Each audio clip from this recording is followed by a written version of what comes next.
কথা বলতেছি।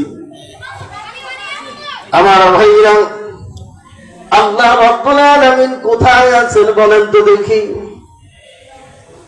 আল্লাহকে চেনেন?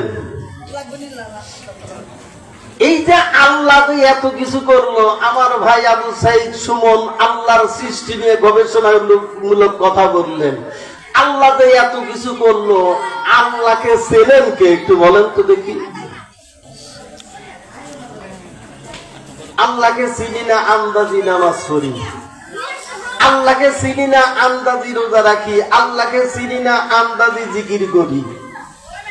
আল্লাহকে জাইনে চিনে তারপরে মানতে হবে। একটু জোরে বলুন সুবহানাল্লাহ। ভাইরা আমার, বন্ধুরা আমার, আল্লাহ কোন জায়গায় আছে? এবার কোরআনুল কারীমের কাছে জিজ্ঞাসা করি, কোরআন দে আল্লাহ কোথায়? এবার কোরআনুল কারীম ঘোষণা করে দিতেছে, অফি আনফুসিকুম আফালা তুবসিরুন। বান্দারে, তুমি যেখানেই থাকো, তুমি তো জানো না আমি আল্লাহ তাআলা তোমার আত্মার ভিতরেই আছি। একটু জোরে বলুন সুবহানাল্লাহ। ও বান্দা, তুমি কোথায় যাই আমারে তালাশ করো? এই জন্য মানিকগঞ্জের আমার আল্লাহর কুতুব, আমার দরদি বন্ধু, তিনি বলেন, আদমের কলবে সাই ইলাহির বারামখানা, সাধনা বিনে মানুষ যায় না সেনা। আমার ভাইরা, আল্লাহর নবী বলতেছেন, কুলুবুল মুমিনিনা আরশুল্লাহ, মুমিনের কলব হলো আল্লাহ পাকের বাড়ি। আমার ভাইরা, আল্লাহ অন্যত্র আয়াতের ভিতরে বলতেছেন, নাহনু আকরাবু ইলাইহি মিন হাবলিল ওয়ারিদ।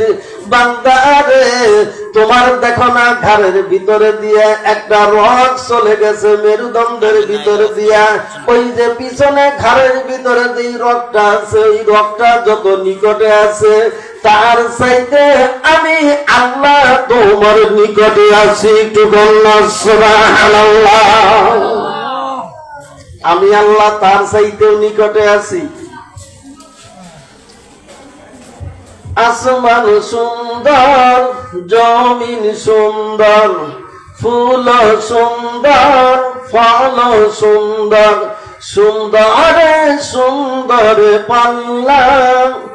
জানি না কত সুন্দর তুমি আল্লাহ, জানি না কত সুন্দর তুমি আল্লাহ। জোরে বলি আলহামদুলিল্লাহ। আমার ভাইরা, একদিন হযরত মূসা আলাইহিস সালাতু ওয়াস সালাম আল্লাহর সাথে কথা বলতে গেছেন। কি আপনাদের কষ্ট হচ্ছে? আমার কথা বুঝতে কোনো সমস্যা হচ্ছে? আলহামদুলিল্লাহ। একটু দিনের কানটা খুলে ভাইবে বসে যাই। আপনারা ওলির দেশের মানুষ, আপনারা ওলির দেশের মানুষ, আপনাদেরকে ওয়াজ শিখাতে হবে না, বুঝাতে হবে না, শুধু একটু স্মরণ করায় দিতে হবে। আল্লাহু আকবার, সুবহানাল্লাহ। এই ওলি আল্লাহর বাংলাদেশ, এই শহীদ গাজীর বাংলাদেশ, রহম করুন আল্লাহ, রহম করুন আল্লাহ। ঠেলাই বললেই গজল গায়, তাই না?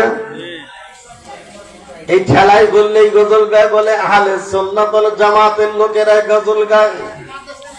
গজল কেন গাই তোমরা বোঝো না? দেখো না, বাংলাদেশের উপরে এত টর্নেডো আছে, এত আইলা আছে, এত সিডর আছে, এত না দেখো কত কিছুই আছে। কয়েকদিন আগে ডানা আসলো, এত কিছু আসলো, কোনো কিছুই তো বাংলার জমিনে আঘাত করতে পারলো না। কোন দিক দিয়ে আঘাত করবে? বাংলার পূর্ব প্রান্তে রয়ে গেছে হযরত শাহজালাল রহমাতুল্লাহ আলাইহি, শাহ পরান রহমাতুল্লাহ আলাইহি। বাংলার দক্ষিণ দিকে আছে খান জাহান আলী রহমাতুল্লাহ আলাইহি। এরপরে বাংলার দক্ষিণ পশ্চিমে রয়ে গেছে বাইজিদ বুস্তামি রহমাতুল্লাহ আলাইহি। পশ্চিমে চলে যাও, শাহ মখদুম দৌলা ইয়ামিনী রহমাতুল্লাহ আলাইহি রয়ে গেছে। শাহ মখদুম রূপহর রহমাতুল্লাহ আলাইহি, হযরত শাহ শরীফ জিন্দানি রহমাতুল্লাহ আলাইহি রয়ে গেছে। উত্তরে চলে যাও, শাহ কারামত আলী রহমাতুল্লাহ আলাইহি রয়ে গেছে। শাহ সুলতান বলখি মাহি সাওয়ার রহমাতুল্লাহ আলাইহি রয়ে গেছে। তার মানে বাংলার চতুর্দিকে আল্লাহর বাংলার জমিনে কোন কোন প্রকার জলোচ্ছ্বাস হতে পারে না, কোন দুর্যোগ হতে পারে না। বাংলাদেশের ভিতরে কোনো অনাবৃষ্টি অতিবৃষ্টি হবে না, দুর্যোগ হবে না, সাইক্লোন হবে না, টর্নেডো হবে না। কেননা আমরা জানি আল্লাহর ওলিরা মরে না, তারা শুধু মানুষের চোখের সামনে থেকে পর্দা করে চলে যায়। আল্লাহর ওলিরা কি মরে? আল্লাহর ওলি কেন? মানুষই তো মরে না। মানুষ মরে না ভাই। আপনাদের এলাকায় কবরস্থান আছে না? আছে। আচ্ছা, কবরস্থানে যাইয়া সালাম দেন কে কে? হাত উঠান তো। ও বাবা, আলহামদুলিল্লাহ। আচ্ছা, সালাম দেন কি মরা মানুষের না তাজা মানুষের? মরা মানুষের সালাম। যদি কোন ব্যক্তি ঘুমায়, ঘুমান্ত ব্যক্তিকে সালাম দেওয়া জায়েজ নাই। নামাজরত অবস্থায় মানুষকে সালাম দেওয়া জায়েজ নাই। খানা খাওয়ারত অবস্থায় মানুষকে সালাম দেওয়া জায়েজ নাই। তাইলে যদি জীবিত থাকাকালীন এই কাজের ভিতরে আছে তাই সালাম দেওয়া যায় না, মরলে কি সালাম দেওয়া যায়? মরলে তো সালাম দেওয়া যায় না ভাইরা। তাহলে মানুষ কেন যাইয়া সালাম দেয়? মানুষেরা ভাইরা মরে না। আজকে বিজ্ঞানীরা সেটা প্রমাণ করে দিয়েছেন। আমার শায়েখ মোর্শেদ মানিকগঞ্জের আল্লাহর কুতুব একখান কিতাব লিখে দিয়েছে, মানুষ মরার পরে কেমন করে জীবিত থাকে। কিতাবের নাম হলো মহাস্বপ্ন। এই কিতাবখানা পড়লে ওই লোকটা বুঝতে পারবে একটা মানুষ মরার পরে কেমন করে জীবিত থাকে। ও বন্ধুরা আমার, শুধু কেন আল্লাহর কোন মানুষ মরার পরে জীবিত থাকে? কোন মানুষ মরে যায় না, মানুষ শুধু স্থানান্তরিত হয়ে যায়। মানুষ হলো একটা চলমান পদার্থ। এই মানুষটা ছিল আলমে আরোহায়। আলমে আরোহার থেকে এবার আল্লাহ তাআলা মায়ের গর্ভের ভিতরে পাঠিয়ে দিয়েছে। বাবার মেরুদণ্ডের হাত থেকে, মায়ের বুকের পাথরের হাত থেকে এক প্রকার নির্যাস বের করে এবার তার মাধ্যমে মায়ের পেটের ভিতরে নিয়ে আসলেন। সেই জায়গায় একটা জগৎ ছিল, ওই জগতের ভিতরে মানুষ 10 মাস 10 দিন অবস্থান করলো। এবার সেই জগৎ থেকে পৃথিবী নামক একটা জগতের ভিতরে নিয়ে আসা হলো। পৃথিবী নামক জগতের ভিতরে কেউ 70 বছর, কেউ 80 বছর, কেউ 100 বছর। বর্তমানে বাংলাদেশে 100 বছর বয়সের মানুষ পাওয়া যায় না, খুব কম। কথা ঠিক না? 100 বছরের মানুষই পাওয়া যায় না। 70, 80 বছর, 85 বছর শেষ।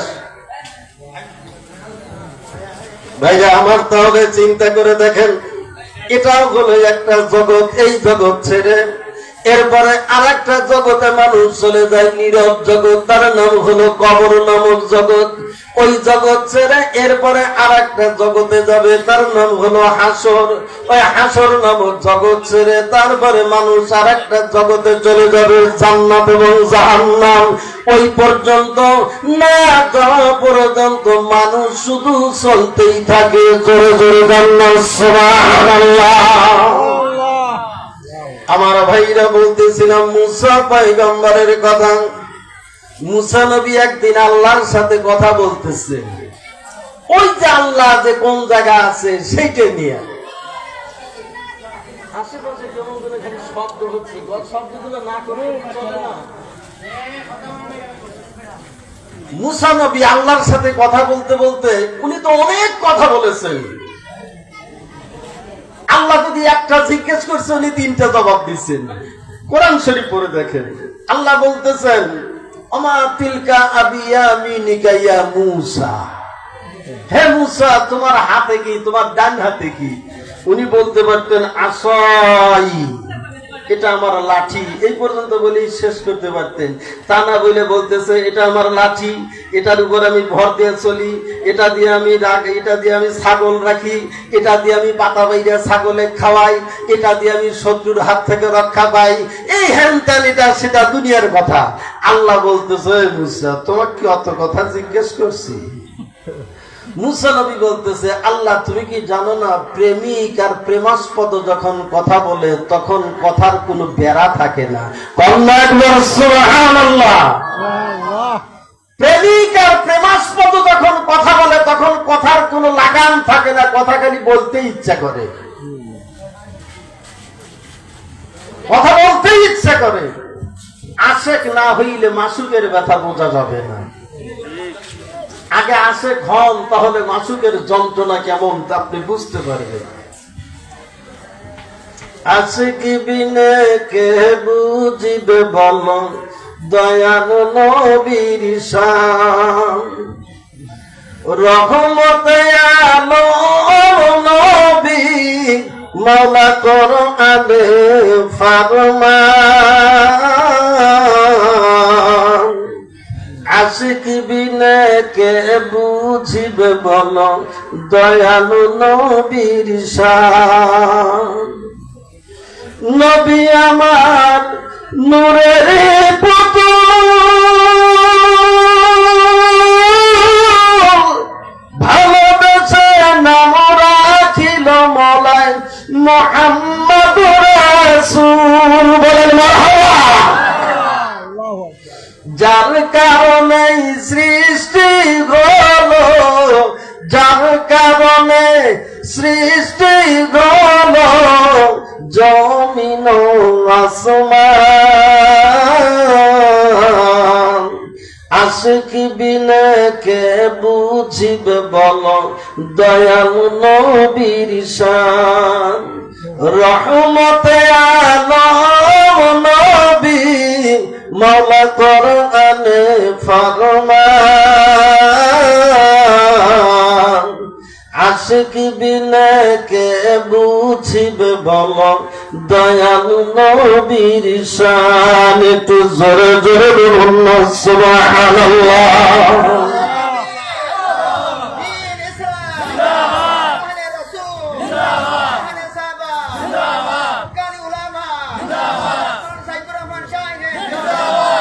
আলহামদুলিল্লাহ। ভাই, আমরা যদি আশেক হতে পারি, মাসুকের দেখা পাইব মরণের পরে। কন্যা সুবহানাল্লাহ।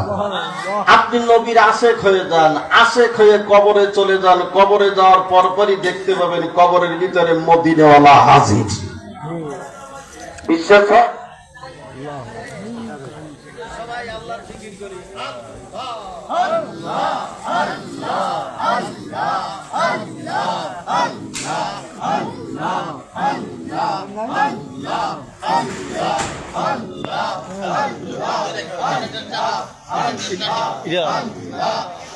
আল্লাহ কোনটা দিবা?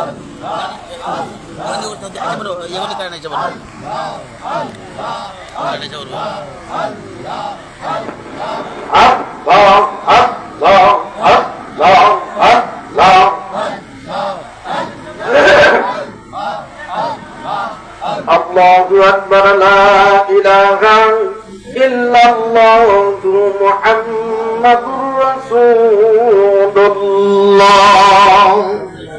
সাল্লাল্লাহু আলাইহি ওয়াসাল্লাম। ভাইরা আমার, পিছনে জায়গা হচ্ছে না, একটু সামনে আগায় বসলে ভালো হয়। যে সকল ভাইরা এখনো বাইরে আছেন, অনুরোধ করতেছি একটু দয়া করে শুনে যান, কাজে লাগবে, কাজে লাগবে। একদিন যেদিন চোখ থাকবে চোখের আলো থাকবে না, মুখ থাকবে মুখের ভাষা থাকবে না, যেদিন হাত থাকবে হাত আর নড়াচড়া করবে না, পা থাকবে পার সামনের দিকে এগোবে না। আমার ভাইরা, মুখের ঠোঁট থাকবে ঠোঁট আর নড়াচড়া করবে না। যেই দিন আপনি লাশ হয়ে পড়ে থাকবেন, উত্তর সিঁড়ি করে আপনাকে রেখে দেওয়া হবে, সেই দিন বুঝতে পারবেন এই কথাগুলো কত মূল্যবান ছিল। বন্ধুরা আমার, হযরত মূসা পয়গম্বরের কথা বলতেছিলাম। উনি একজন আশিকে বিল্লাহ ছিলেন, মওলার সাথে এমন একটা সম্পর্ক ছিল, সরাসরি ডাইরেক্ট আল্লাহ তাআলার সাথে কথোপকথন করিতেন মূসা পয়গম্বর। আমার ভাইরা, একদিন আল্লাহর সাথে কথা বলতেছেন, আল্লাহ তুমি কি বান্দার সাথে সবসময় থাকো? আল্লাহ বলে, হ্যাঁ আমি তো সবসময় থাকি, বান্দার সাথেই থাকি। বান্দা যেখানেই থাকে আমি সেখানেই থাকি। একটু কন্যা সুবহানাল্লাহ। এবার মুসা নবী একটু লজ্জায় অবনত হয়ে বলতেছে, আল্লাহ তুমি কি আমার বিবির সাথেও থাকো? তখন আল্লাহ বলতেছেন যে হ্যাঁ, তোমার বিবি যেহেতু একজন মানুষ, অতএব আমি তোমার বিবির সাথেও থাকি। এই কথা বলার পরে মুসা নবী এবার মাথাটা নিচু করে একটু লজ্জা অবনত মস্তকে বলতেছে, আল্লাহ তুমি তো জানো আমরা স্বামী আর স্ত্রী যখন এক জায়গায় থাকি একটু গোপনীয়তা থাকে, তুমি একটু দয়া করে সরে যাইও, কেননা তুমি যদি থাকো আমাদের লজ্জা করবে। আল্লাহর সামনে এই ধরনের মহব্বতের আলাপ করা, তাইলে একটু লজ্জা লাগে না? এই জন্য বলতেছে তুমি একটু সরে যাও ভাই, দিলের কানটা লাগায় কথাগুলো শুনে যান, কোনো অহেতুক গল্প করতেছি না, তাফসীর থেকে কথা বলতেছি। এই কথা বলার পরে আল্লাহ বললেন, ঠিক আছে মুসা তুমি যাও, বাড়িতে যাও, আমি ঠিক যথাসময়ে সরে যাব। এবার মুসা পয়গম্বর বাড়িতে চলে গেলেন। দিন চলে গেল, রাত্রি যখন নেমে আসলো, রাত্রি গভীর থেকে গভীর হয়ে গেল, নিশীথে গভীর নিভৃত নিশীথে স্বামী আর স্ত্রী পাশাপাশি দুইজন বসিয়া গল্প করা শুরু করে দিলেন। প্রেমিকার প্রেমাস্পদ, আগেই বলতেছিলাম প্রেমিকা আর প্রেমাস্পদ এক জায়গায় বসে গেছে। আমার ভাইরা, পৃথিবীর জমিনের বুকে একজন যুবক আর একজন যুবতী প্রেমের খেলা খেলে। আবার দেখে না একজন আল্লাহওয়ালা ব্যক্তি নবীর সাথে প্রেমের খেলা খেলে। সুবহানাল্লাহ। আল্লাহওয়ালা ব্যক্তিরা আল্লাহর সাথে প্রেমের খেলা খেলেন, নবীরা সে পাগল যারা তারাও নবীদের সাথে প্রেমের খেলা খেলে। হযরত আলী রাদিয়াল্লাহু তাআলা নবীদের সাথে প্রেমের খেলা খেলেছেন। হযরত আবু বকর রাদিয়াল্লাহু তাআলা উনিও বিশ্ব নবীর সাথে প্রেমের খেলা খেলেছেন। কত না প্রেমের গল্প কাহিনী হাদিস শরীফের মধ্যে এসেছে, কথাগুলো হয়তো বা সময় পাবো না। আমার ভাইরা, মুসা নবীর কথা বলতেছিলাম, যখন রাত্রিবেলায় দুইজন স্বামী আর স্ত্রী কথা বলতে বলতে একবার আবেগে আপ্লুত হইয়া মুসা পয়গম্বর এবার বিবির হাতখানা ধরে ফেলে দিয়েছে, একটু আদর করবে, সোহাগ করবে, কাছে ডেকে আনবে। কিন্তু ওই মুহূর্তে দেখা যায় মুসা নবীর বিবি একটা পাথরের মূর্তির মতো হয়ে গেল। যাহা মাত্র হাত ধরেছে পাথরের মতো শক্ত হয়ে গেছে, আর নড়াচড়াও করে না, কথাবার্তা বলে না, চোখের পলকও করে না, ঠোঁটও নাড়ে না, কিছুই হয় না। মুসা নবী হতভম্ব হয়ে গেলেন, সর্বনাশ, এই মাত্র ভালো মানুষ, হাত ধরলাম আর পাথর হয়ে গেল, কারণটা কি? উনি তখন চিন্তা করে না সাইতে বাইরে ছেড়ে দিচ্ছেন। ছেড়ে দেওয়ার সঙ্গে সঙ্গে আগের মতো ভালো হয়ে গেল। সুবহানাল্লাহ। আবার যখন হাত ধরলেন আবার ওই রকম পাথরের মতো শক্ত হয়ে গেল, আবার ছেড়ে দিলেন, আবার ভালো হয়ে গেল। একবার দুইবার তিনবার করে যখন ঘটনাটা ঘটে গেল, মুসা পয়গম্বর আর কোনো কথাই বললেন না, কোনো কিছুই করলেন না। চিন্তায় পড়ে গেলেন, আহারে জানি না আমার স্ত্রীর কি যেন একটা অসুখ হয়েছে, আহারে জিনে ধরল নাকি, ভূতে ধরল নাকি, কি হইল? যদি স্ত্রীর হাত ধরি পাথর হয়ে যায়, ছেড়ে দিলে ভালো হয়ে যায়। এবার রাত্রি ভোর হয়ে গেল, সকালবেলা ফজরের নামাজ পড়িয়া দূর পাহাড়ে চলে গেলেন মাহবুদের সাথে কথা বলার জন্য। আল্লাহ পাকের দরবারে যাইয়া ডাকতে বলতেছে, মাওলা আল্লাহ, আমার বিবির কি যেন একটা অসুখ হয়েছে, যদি তার হাত ধরি পাথরের মতন শক্ত হয়ে যায় আর ছেড়ে দিলে ভালো হয়ে যায়। আল্লাহ, এই ধরনের অসুখ তো জীবনে শুনিও নাই, দেখিও নাই, এবার কি ধরনের অসুখ? আল্লাহ তুমি একটু বলে দাও না, কি অসুখ হয়েছে আমার স্ত্রীর? আকাশবাণী হয়ে গেল, আল্লাহ রাব্বুল আলামিন ডাকতে বলে, মুসা ও মুসা, তোমার বিবির কোনো অসুখ হয় নাই, ভূতেও ধরে নাই, জিনেও ধরে নাই রে মুসা। ও মুসা, তুমি না বলেছিলা আল্লাহ গো, যখন আমরা স্বামী আর স্ত্রী এক জায়গায় থাকি তুমি একটু দয়া করে সরে যাইও, তাহলে আমরা খুশি হব। মুসা রে, তুমি যখন তোমার বিবির হাত ধরেছিলে, আমি আল্লাহ তাআলা তোমার বিবির মাঝ থেকে সরে যাওয়ার কারণে তোমার বিবির বলিটা পাথরের মতন শক্ত হয়ে গিয়েছিল। একটু জোরে বলুন সুবহানাল্লাহ। তাহলে এবার চিন্তা করে দেখেন আপনার ভিতরে কে আছে, আপনার ভিতরে কে আছে, কে খেলা খেলায়। আমরা আবার ওই দিকের মানুষ, পাবনা কুষ্টিয়ার মানুষ, তো কে কথা কয়রে দেখা দেয় না, চোখের আরে নড়ে সরে খুঁজলে জনম ভর মেলে না, কে কথা কয়রে দেখা দেয় না। কে